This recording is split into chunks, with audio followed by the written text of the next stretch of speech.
Hi, my name's Tamsin. I showed up to my parents' 40th anniversary, and they sat me outside. In the rain, no chair at their table, no photo in their slideshow, not even my name on the program. But here's the thing, this wasn't the first time they left me out. Just the first time I noticed they wanted it that way. And when I finally walked away, calm, silent, soaked, they called me hours later, crying. But were they crying because I left? Or because they realized I wasn't coming back? I arrived early, not out of enthusiasm, but habit. I've always been the one who shows up on time, dressed right, saying the right things. That day was no different. Navy blue dress, minimal jewelry, clean makeup. It was my parents' 40th anniversary, and I'd convinced myself I should be there. Be present. Be visible. The venue was beautiful in a rehearsed, magazine spread kind of way. Ornate garden lighting, polished wood accents, white linen tables already kissed with rain. A light drizzle was coming down when I pulled into the lot, and I remember thinking, of course it's raining. The kind of mist that doesn't pour but sticks to your skin like disappointment. I walked up to the check-in table, where a young woman with a name tag smiled too wide. Hi there, name? Tamsin Hathaway, I said, voice clear, confident. I didn't flinch. She paused, scanned the chart in front of her, and I saw the flicker. That slight pause, the tilt of her head. Then came the smile again, stretched tighter. Oh, here you are. Table 8, out on the terrace. I blinked. The terrace? Yes, just out that door and around. Covered seating. Covered. Like a tarp is cover, like a consolation prize is still a win. Inside the main room, I could already see Vera's table, our family seated right in the center. Vera, with her white teeth and curated laugh, holding court like she always did. My parents, Norman and Clarice, at her side. The image was sharp, shiny, and whole. And just like that, I wasn't part of it. I made my way to the terrace, a square space of wet pavers and sagging white fabric overhead. My name card was stuck to the plastic table with condensation, the ink slightly blurred at the edges. My seat was right next to a potted tree. It dropped water on my shoulder twice before I realized it wasn't the rain. It was the venue crying for me. No one else was out there, not even a server. I sat. I told myself I was being mature, that making a scene was beneath me. I watched as guests filed inside, coats off, glasses full. Laughter traveled through the windows and rolled across the lawn like smoke. I adjusted the hem of my dress, smoothed my napkin, waited for someone, anyone, to notice. And then I saw her, Clarice, exiting the main room, likely on her way to the restroom. She caught sight of me, paused only half a second, then walked over with that familiar smile that never reached her eyes. Tamsin, she said, voice feather-light. You're here. I thought you weren't coming. I RSVP'd. Her eyebrows arched just slightly. You should have told us. We didn't know where to put you. I nodded slowly. I wanted to say, but you knew where to put Vera's new in-laws. And that guy who coached Dominic in soccer 20 years ago. You knew where to put everyone but me. But I didn't say any of that. I just nodded again. Clarice adjusted her shawl. Well, enjoy. The terrace is lovely this time of year. Then she was gone. I stared after her, the air around me growing heavier with each minute. The drizzle had turned steady now, a low, consistent patter on the canopy. I pulled my chair slightly to the left to avoid the worst of the dripping, but the damage was already done. My hem was damp, my hands cold. Inside, flashes popped from cameras. People leaned in for pictures, shared bites of cake. Vera laughed, loud, bright, perfect. My father raised a glass in a toast I couldn't hear. No one noticed I wasn't there. You know how people say, at least they tried? There's no at least here. They didn't forget. They just didn't bother. I stared at my name card. The calligraphy had started to bleed, black lines curling into each other like ink drowning in itself. The corner curled up from the moisture, shivering against the plastic surface. I pressed it down, and I sat. Because at that moment, I hadn't yet decided what kind of woman I would be when I stood up. The rain didn't stop. It just shifted, from a drizzle to a more deliberate rhythm, like it had somewhere to be and decided I wasn't it. I stepped back under the thin canopy, brushing damp hair from my face, and stared through the glass at the party unfolding inside. From where I stood, the celebration looked perfect. Warm lighting, clinking glasses, hands lifted in toasts, people hugging, laughing, leaning in to whisper memories, as if the decades they spoke of had been good to everyone in that room. I used to think I belonged in those pictures. Now, I wasn't so sure I'd even been in them. As I moved toward the door, a young man in black slacks and a fitted shirt, likely a staff member, caught my eye. He stepped forward politely, stopping me before I could re-enter the ballroom. "Excuse me, ma'am," he said, not unkindly. "This section is reserved for family and VIP guests. Do you have the green badge?" I looked at him. Then I looked past him, where Vera stood under a spotlight, surrounded by familiar faces and fake laughter. "I'm the daughter," I said, keeping my voice even. His eyes flicked toward the name list in his hand, then back to me. "I'm sorry," he stammered. "I wasn't informed. I'll check." I shook my head gently. "Don't bother." He hesitated, then stepped back, unsure whether to apologize or pretend I never spoke. He chose silence, the most common language spoken around me tonight. I stood by the wall, a little ways from the doors, watching through the glass, like a guest at a museum exhibit titled, "This is what family looks like." I'd seen enough staged perfection to know when something had been rehearsed. That's when the slideshow began. A giant screen descended at the front of the ballroom, and a soft instrumental soundtrack played. Sentimental piano, the kind that always feels like it's leading to a tearful hug. The title screen read, 40 years, 40 blessings. And then the photos began. Vera's graduation. Norman holding up a trophy at a charity golf event. Clarice standing beside her PTA friends. The grandkids blowing out candles. The family dog in a sweater. Family picnics, Christmas mornings, summer lake trips. Faces I recognized. Moments I remembered. Because I was there. Except I wasn't. Slide after slide went by, and I was nowhere. Not a glimpse, not a smile, not even the back of my head in a crowd shot. I scanned the screen with my eyes, almost laughing at the absurdity of it. It wasn't just a mission, it was intentional. Finally, toward the end, a name flashed. And of course, Tansen. Spelled wrong. One image. A blurry snapshot from a birthday in the 90s where I was barely visible behind Vera and a cake shaped like a castle. A former neighbor standing nearby wiped her eyes and said, "They really included everything, didn't they?" I smiled politely and said nothing. Inside, the applause started. Someone raised a glass. Vera beamed as if she'd earned this entire legacy by posing well enough. I pressed my hands against the cold glass. I wasn't angry, not exactly. Anger needs energy. This was more like clarity, like stepping into the light after realizing you've been sitting in a shadow you didn't know was there. I thought of last Christmas, how I sent a card, a small gift, a polite text. No one responded. Not out of malice, but out of habit. I had become forgettable. And maybe that's what stung most. Not being hated, just not factored in. Like I'd slipped through the cracks of their perfect narrative. My breath fogged the glass, and I wiped it away. One mistake is forgettable, I whispered to myself. 2 is forgivable, but 3? That's design.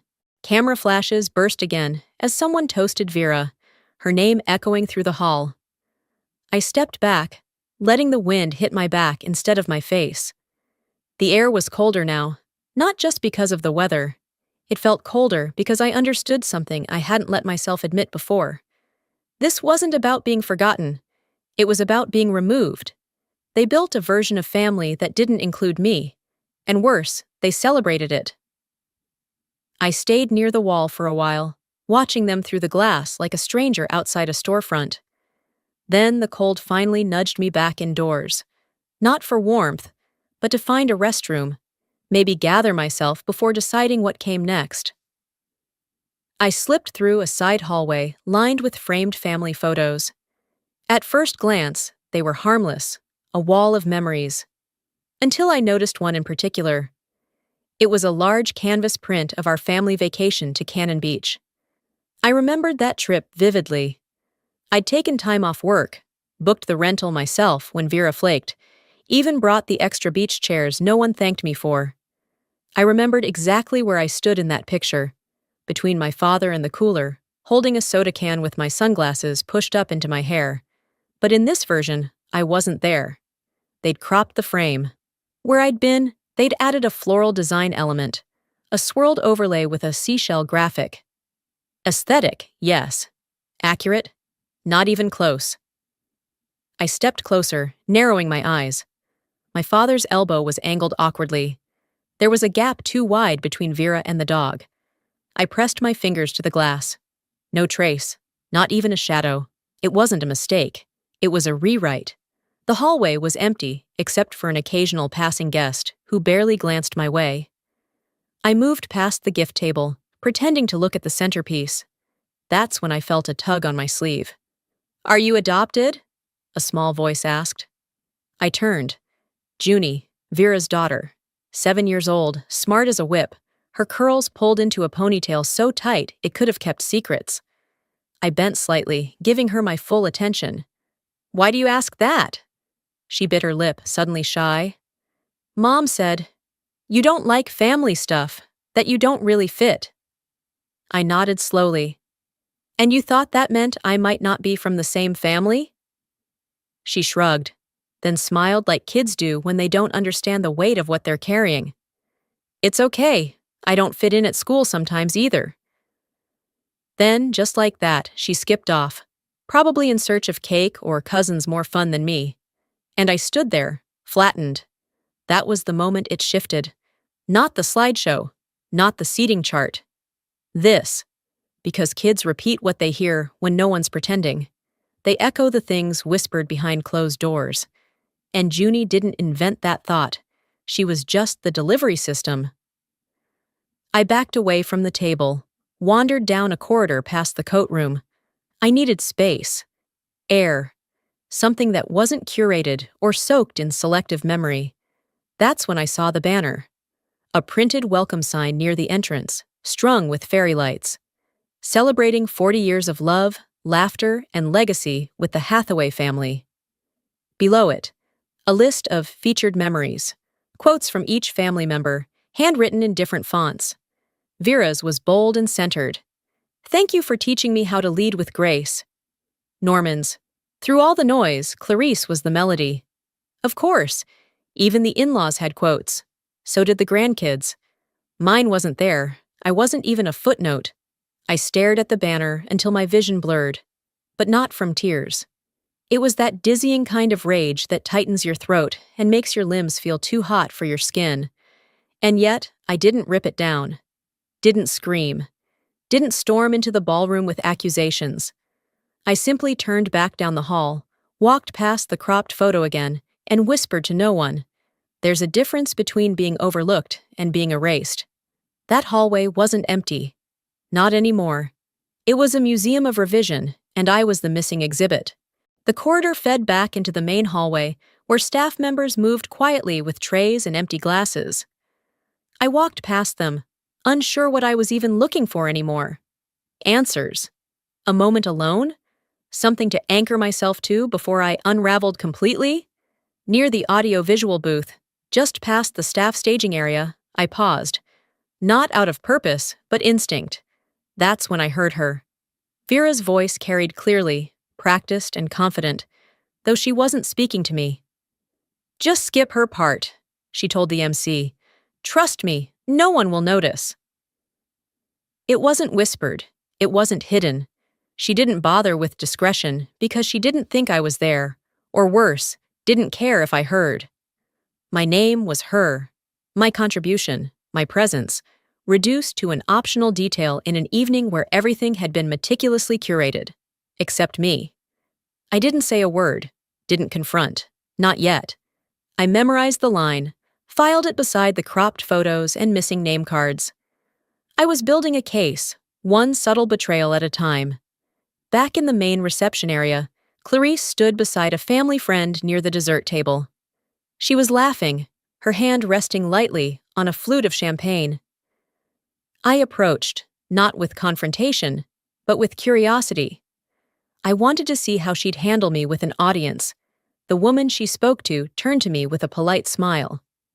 Clarice followed her gaze and hesitated, just for a second. "Oh," she said, her voice overly bright. "This is Tamsin. She doesn't really come around much anymore."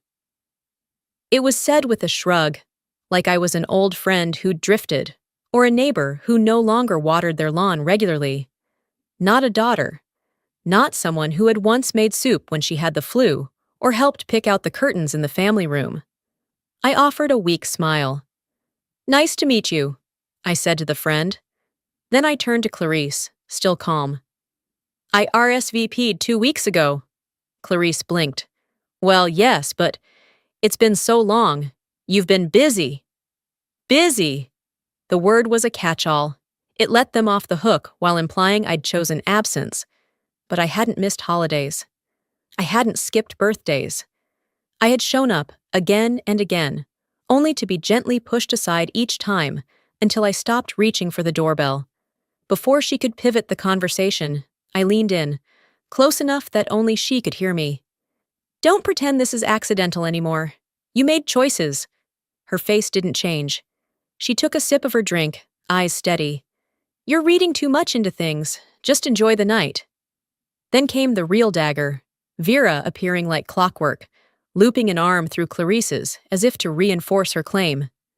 She looked me over, lips curled just enough. "Always making drama," she said, tilting her head. "Even in heels." I exhaled through my nose. Steady, measured. "You don't get to shrink me," I said, keeping my voice low but firm. "Then call me sensitive when I push back." Vera raised an eyebrow, amused. "Oh, come on. No one's shrinking you. You just always make everything about you." "I make it about truth," I replied. "You just don't like how that looks under good lighting." Clarice shifted slightly, clearly ready to de-escalate. But I didn't need to escalate anything. I just needed to say it out loud, to make them hear what they'd taught me to swallow for years. "I'm not here to ruin anything," I added, glancing at the crowd of oblivious guests. "But don't expect me to keep pretending I'm fine being invisible." Neither of them responded. Not right away. Clarice looked back toward the room, her smile already returning for someone else. Vera tapped the glass in her hand like she had better things to toast. And maybe she did. I turned away, not defeated, not ashamed. I'd said what needed to be said. If they chose to ignore it, that wasn't my burden anymore. They could call it drama. I called it drawing a line. After I stepped away from Vera and Clarice, I wandered the edge of the reception, searching for distance without drawing attention. The music had shifted to a slower tempo, some piano-driven ballad that tried to convince the room we were all basking in some golden-hued legacy. I wasn't basking. I was observing, like a guest at my own funeral who just realized she wasn't in the slideshow. I found a quiet stretch near the restrooms and catering hallway where staff darted in and out with trays, unnoticed by the guests, but carrying the weight of the night. I leaned against the wall, breathing slowly, calculating what came next. I didn't want to leave, not yet. There was still something they hadn't taken from me. That's when the video started. The lights dimmed and a hush fell over the room like someone had drawn a curtain. A projector screen lowered, and the opening slide read, "To 40 Years of Love, a tribute to Clarice and Norman." My chest tightened. I had spent hours compiling clips, scanning old photos, syncing everything to a song I knew my father loved. I'd sent it to the coordinator last week. As the images played, I saw my work. Every transition, every carefully timed fade. My fingers had arranged those moments, but my name wasn't mentioned. Instead, the MC stepped forward when the video ended and announced cheerfully, A big thank you to Vera for putting together that beautiful tribute. What a gift to the family. My breath caught. Around me, people clapped. Some dabbed their eyes. A distant cousin leaned toward me and whispered, "Vera's always been so thoughtful, hasn't she?" I nodded slowly. Yeah, she sure knows how to make things hers. She didn't catch it. Of course she didn't. I didn't cry. I didn't leave. I smiled, just enough to keep the heat in, and I walked toward the back of the room, far from the center of applause. I needed distraction, so I pulled out my phone. That's when the airdrop request popped up. "You've received one photo from Elise's iPhone." I accepted it. The picture was nothing remarkable, just a group shot taken earlier. But what caught my eye wasn't the photo. It was the name of the group chat it came from, House Hathaway Core. Curious, I tapped on the link embedded beneath. It took me to a messaging thread, 53 messages. All from the last week, planning details, cake tasting, seating strategy, playlist options, timeline spreadsheets.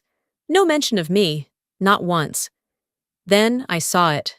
Vera, in one of the earlier messages. "Let's keep this one clean. Don't loop in Tamsin. She always makes it weird." I stared at that sentence for a full minute, like it was written in fire. That wasn't accidental. That was doctrine. A rule they'd all agreed on. I locked my phone and stood still for a beat. Then I moved. Vera was standing near the bar, glass of champagne in one hand, eyes scanning the room like she owned it. I approached her slowly, not to make a scene, but to ensure she'd hear every word. "Vera!" I said, interrupting mid-toast. She turned, surprised, but not startled. "Hey," she said, smile still plastered on. "Everything okay?" "You forgot I'm your sister," I said quietly. "Worse, you forgot I'm still here." Her smile twitched. "You've been gone a long time, Tamsin." "And yet somehow," I said, leaning just slightly closer, "you keep stealing what I create." Her eyes flickered, like she was deciding whether to laugh or lash out. "I didn't steal anything," she said finally. "People just assume. I don't control what they say." "No," I said, "but you control what they see. And you made sure I wasn't in view." She looked down at her glass, then back at me. "This isn't the time for this." "It never is," I said, stepping back. "That's how you've kept me quiet." She didn't follow. She didn't apologize. She just watched me walk away. I moved through the side corridor behind the ballroom, away from the sound of clinking glasses and hollow laughter. The hallway was dim, lit only by soft sconces and the occasional flicker from an emergency exit sign. It smelled faintly of lemon polish and something warm, maybe reheated rolls from the kitchen. I didn't know where I was going. I just needed space, somewhere no one would tell me to smile more or call me sensitive, in a tone too sweet to be sincere. The door to the staff prep area was slightly ajar. Inside, a tray of untouched name cards sat on a counter next to a clipboard. I stepped in, not quite sure what drew me there, until I saw it. My name card. Still there. Unbent, unsmudged, unclaimed. They hadn't lost it. They hadn't forgotten. They just hadn't put it out. I stared at it, the thick cardstock almost mocking in its precision. Tamsin Hathaway, printed in perfect calligraphy. No table number written in. No crease to suggest it had ever been handled. They made room for Vera's dog once. A whole place setting with a water dish under the table and a bone-shaped napkin ring. But me? I got the storage counter. A door creaked behind me. I turned to find Junie standing there, cupcake frosting on her chin and her little gold shoes scuffed from the dance floor. She was still clutching a balloon by the string, the kind that probably matched the family crest Vera had printed on the napkins. "Auntie Tamsin," she said, "Mom said you might leave early." I raised an eyebrow. "She did?" "Yeah. She said you always ruin things." The balloon bobbed behind her as she spoke. "She said you make people uncomfortable. That's why there wasn't a seat. She said you don't really fit anymore." I squatted down to her level, smiling gently. Did she say why? Junie shrugged, her mouth full of frosting now. Because you're always serious. And you don't laugh at Grandpa's jokes. That's true. And you don't let people talk over you. That's also true. She looked confused. Is that bad? I stood. Depends on who you ask.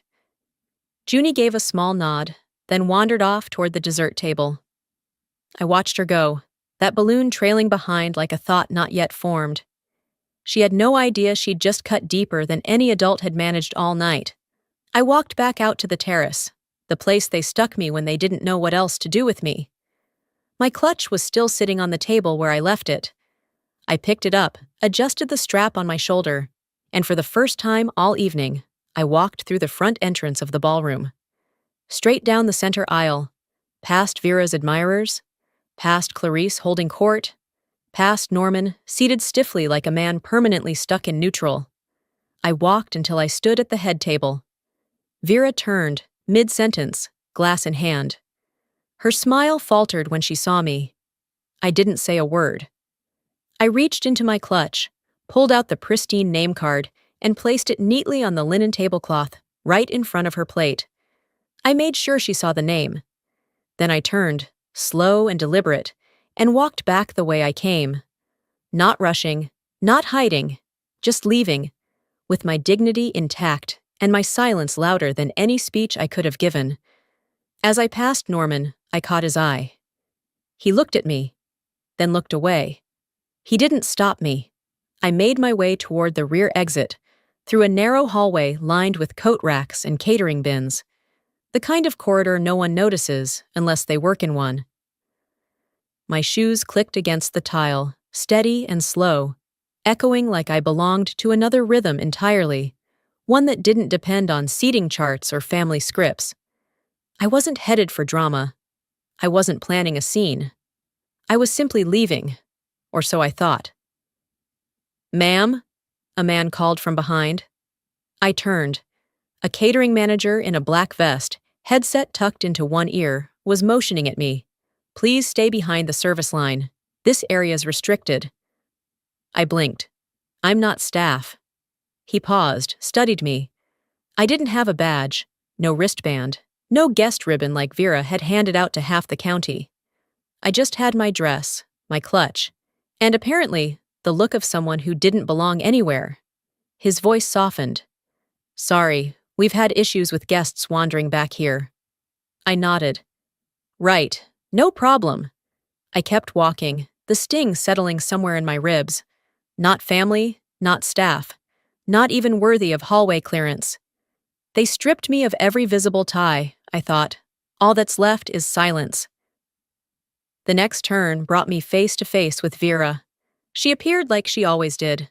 Lipstick perfect, shoulders square, not a strand of hair out of place. Champagne still in hand, the glass untouched.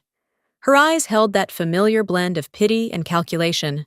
"Hey," she said, "if it's all feeling like too much, maybe you should head out." She said it like she was offering kindness, like the problem was mine to manage, not theirs to stop causing. I stared at her. "You know how you get," she added, voice dipped in sugar. "And this is Mom and Dad's night." I could have laughed, could have screamed. Instead, I leaned in slightly, let my voice lower. "Every night is your night, Vera. You just renamed this one." Her mouth twitched. She didn't like that. But she didn't answer either. Clarice appeared seconds later, her presence like a perfume you remember, even when no one's wearing it. She joined us with a slow, unreadable smile, eyes darting between us. "What's going on?" she asked. Vera tilted her head. "We were just talking." Clarice's tone didn't change, but her shoulders did, settling into that familiar defensive posture. "Let's not turn this into something it's not." My reply came easy. Too easy. "It already is," I said. "You just don't want to look at it." She blinked, caught off guard, and for once didn't have a counter. Not one of her usual lines. Not even a, "Let's talk later." I turned toward the side door, the one used by vendors and staff, not guests. Not family. It didn't matter. That was the door I'd earned. As I reached for the handle, I looked back once. Vera and Clarice were still standing there. One holding a glass she didn't drink. The other holding a truth she didn't want. Neither of them followed. I stepped outside into the night air. Cool, sharp, free. They thought I walked out to avoid drama. They never imagined I walked out to deliver it. The rain was coming down harder now, drumming steadily against the roof of my car as I sat behind the wheel. Engine off. Headlights dimmed. The windshield wipers moved once, then stilled, as if even the car knew I wasn't going anywhere just yet. I watched the venue from a distance. From here, the party looked like a fairy tale. Soft lights glowing through fogged windows, silhouettes laughing and dancing like nothing had happened, like I'd never existed at all. But they knew. They would know soon enough. I reached over to the passenger seat and picked up a damp envelope. Inside it was my invitation, folded, stained, and curling at the edges from where I'd held it too long. Before I left, I had walked right up to Vera's place at the head table and placed it there. Right on her plate. My name still visible, though the ink had bled through. You forgot me in every photo. You missed me on every list. You replaced me in your narrative. But this little card, was proof I had been there. A quiet announcement. I saw everything. And I remember. The phone buzzed once. Maeve. I answered on the first ring. "They've been served," she said, voice clean and clinical. "Clarice, Vera, Norman. Full email trail. They'll have it in their inboxes within the hour." I let the silence stretch between us, the only sound the hum of the rain. "You okay?" she asked. I closed my eyes. "Yes. Just needed it to be real?" "It is." I nodded to no one. "Thanks, Maeve, for doing it clean." "That's what you pay me for," she said. Then, after a pause, "And also because I like you." I smiled. A real one this time. Not for show. When the call ended, I set the phone back down and opened my laptop. I didn't check social media. I didn't open email. I pulled up the old PDF my grandfather left. His final amendment to the trust. I scrolled to the signature page and stared at his name. Edgar Hathaway. Sharp, slanted, unshakable. He'd given me power, not because I'd asked for it, but because I hadn't asked for anything else. Maeve's voice echoed in my mind. "Your grandfather didn't trust anyone else. You're the only one he left authority to." And now they'd feel it. Not a threat, not revenge, just truth, finally with teeth. The family group chat began to light up on my phone. Missed calls, question marks, messages from numbers I hadn't saved in years. "Tamsin, what's going on? Is this real? You're listed as the sole trustee. Why would Edgar do that? Why didn't anyone tell me? Call me." I didn't respond. Not yet. I just watched the screen light up and fade again, as predictable as fireworks after the 4th of July. Loud, fast, and over too quickly. I wasn't going to argue with people who had removed me from every birthday slideshow. I wasn't going to explain my place in a family that had spent years erasing it. They'd always had control of the rooms, the tables, the stories. But they forgot one thing. Paper remembers. And I had the paper now. I didn't drive home. Instead, I pulled out of the lot, windshield clearing with each swipe, and headed downtown toward Maeve's office. She was still working late, and we had details to finalize. This wasn't about getting even. This was about getting free. By the time I got home, the rain had soaked through every layer I had. My coat hung limp on the back of the door, puddling at the hem. I didn't turn on the lights. I just walked into the kitchen, opened the fridge, and stood there with the door wide open, letting the chill settle me. My phone buzzed once. Then again. I knew who it would be before I even looked. Clarice. Voicemail. I let it roll into transcription before I pressed play. Her voice crackled through the speaker, soft and shaky. "Tamsin, please. This is getting out of hand. We didn't know. We never meant for any of this. I don't understand why you'd do something like this. Can we please just talk? Her breath caught. There it was, that little hitch in her voice. Almost like guilt, but not quite. No apology, no ownership, just desperation that something was out of her control for once. I watched the screen go dark in my hand and set the phone down on the counter. The weight of her message didn't land where she thought it would. It didn't feel like a mother trying to make things right. It felt like a CEO trying to stop a leak. If you're crying because you lost control, I whispered to the silence, don't call it heartbreak. I made coffee, not because I needed it, but because the routine mattered. Something about boiling water and grinding beans helped settle my chest more than any forced conversation ever had. The sun was just beginning to filter through the blinds when my inbox chimed. One new message. Subject: I remember you. From James. CarterCateringSolutions.com. I stared at it for a second before opening. Tamsin, I hope you don't mind me reaching out. I was one of the servers at your family's event last night. I know you probably don't remember me, but I've worked a few of your family's functions over the years. I just wanted to say, I remember you. You're the one who planned your father's 60th, right? I still remember how smooth that night ran.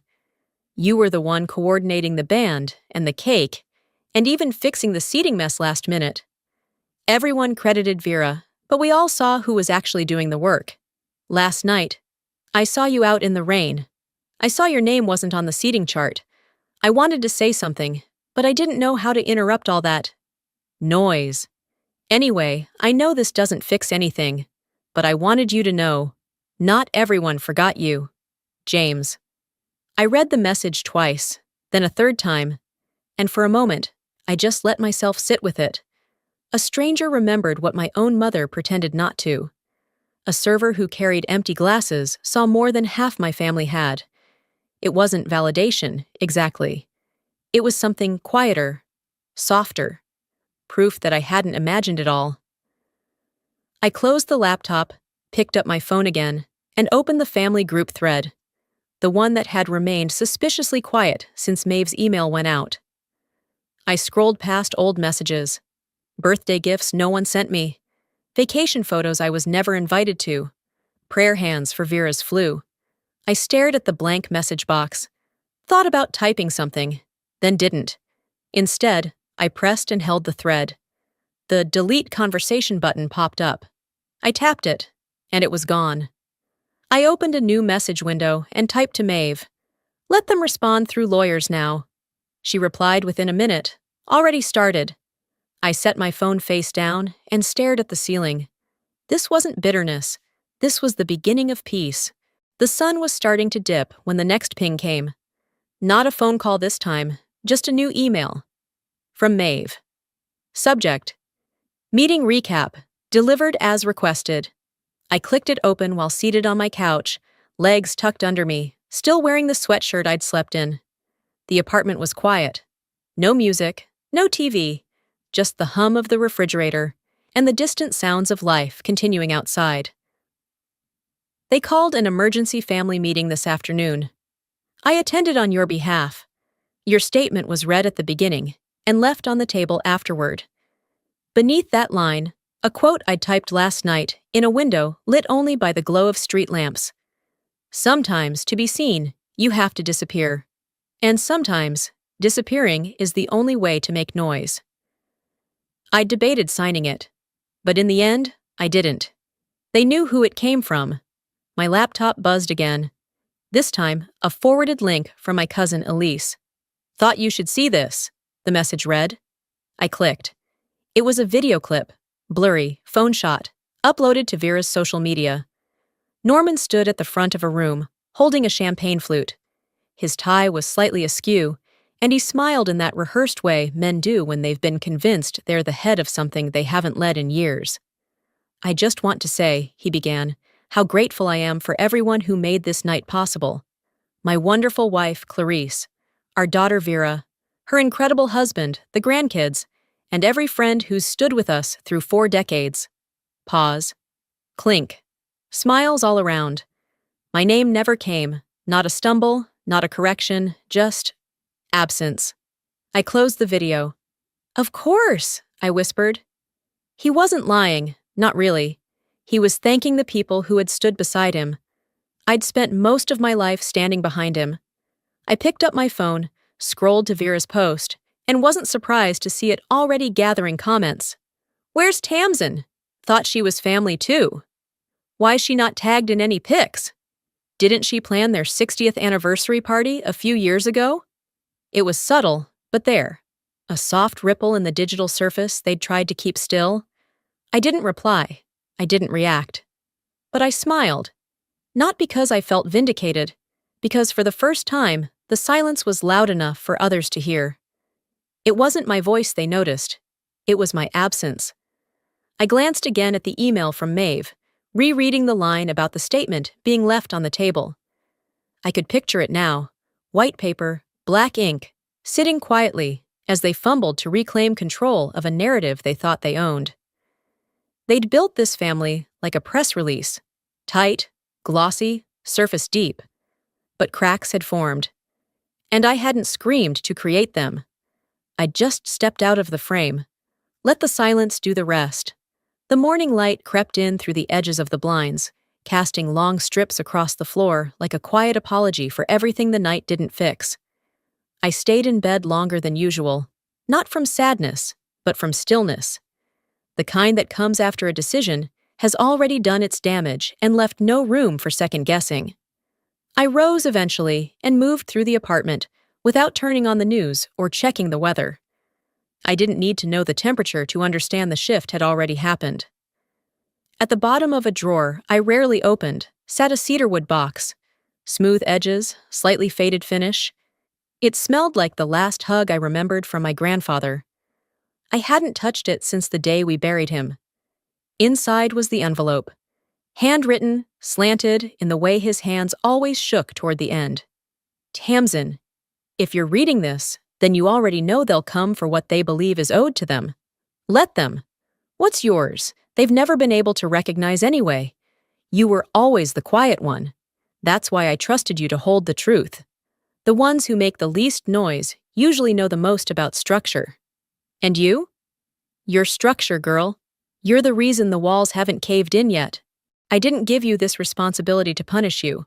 I gave it to you because you wouldn't use it as a sword, but as a door. I sat on the edge of the bed for a long time, reading that letter again and again. Not for clarity, he had always been clear, but because it felt like the first time in years someone saw me without squinting. My phone buzzed against the nightstand. A message. Vera, you got what you wanted. Happy? I didn't open the thread. I didn't respond. I pressed and held. Deleted. Not in anger, not even in finality, just in release. The name didn't carry weight anymore, and her words couldn't follow me where I was going. I turned on the kettle, poured myself tea, and opened my email. Among the usual newsletters and noise was a subject line that made me pause. Invitation to join our board. Seattle Family Resource Collaborative, I clicked. It was from an organization I'd volunteered with anonymously 2 years ago, back when I still thought giving meant being accepted. The email was simple, direct. Tamsin, your contributions didn't go unnoticed. Your quiet leadership inspired our team, and we'd be honored to have you join our board as we expand our work across the state. I leaned back in my chair, steam from the tea curling up beside me. It wasn't a spotlight, it wasn't a stage, but it was mine. I hit reply. Thank you, I'd be honored. Then I closed the laptop and stared out the window, where the sky was already changing color, more slate than silver, but still soft. I hadn't left my family. I'd arrived somewhere else. The community center buzzed with the kind of energy that doesn't need to be loud to feel alive. Laughter echoed off the high ceilings, hands clasped in warm greetings, casseroles passed from one table to another, like offerings in a shared ritual. These weren't the kind of people who posed for photo ops or needed name cards. They just showed up and stayed. I stood near the entrance, greeting guests as they arrived. Some I knew from volunteering shifts, others from neighborhood events or late-night emergency calls when the shelter needed extra hands. No one asked me to prove my place here. A woman in a denim jacket stopped beside me, clutching a pie. "Is your family coming?" I smiled. Not with bitterness, but with certainty. "Everyone who's supposed to be is already in this room." She nodded, not realizing what the answer held. Behind me, the tables were dressed in soft linens, scattered with printed stories of local mothers and caregivers, small testimonials, faces often overlooked. Today wasn't about me, and somehow that made it entirely mine. After helping a volunteer rearrange the donation basket, I stepped outside for a moment of air. The sun had finally broken through, casting slanted gold across the sidewalk. I took a breath and opened my purse. Inside, at the bottom, was a cream-colored envelope addressed in my own handwriting. Clarice. The flap wasn't sealed. I'd written it 3 days ago, unsure what I was hoping for. Inside was a blank card, thick cardstock, no message. Just the weight of everything I could have said. I pulled it out and leaned against the railing, letting the breeze flip it open. Then, with a borrowed pen from the sign-in table, I wrote a single line. "If I wasn't welcome in your house, you're not welcome in my peace." I folded it back into the envelope, paused, then tore it clean in half. Not out of spite, out of finality. I dropped the pieces into the trash and stepped back inside. The event was already underway. Someone tapped a mic at the front of the room, and I made my way toward the podium. A few people clapped quietly, unsure if we were officially starting. I didn't prepare a speech. I didn't need one. "Thank you all for being here," I said, steady. This started as an idea, just a seed, and it grew because people showed up, even when it was uncomfortable, especially then. A few heads nodded, others smiled. Not performative, genuine. "Sometimes," I continued, "you don't lose a family, you just stop letting them lose you." The room held still for a moment. Then came the applause. Not thunderous, but rooted. Afterward, I walked among the tables, pouring coffee, asking about grandkids, listening to worries that had nothing to do with inheritance or appearances. It was messy and real and perfect. That night, when I got home, I poured a glass of wine and stood by the window. No calls came. No messages followed. And that was the point. You don't have to be welcomed back where you were never wanted, when you've built something no one can shut you out of.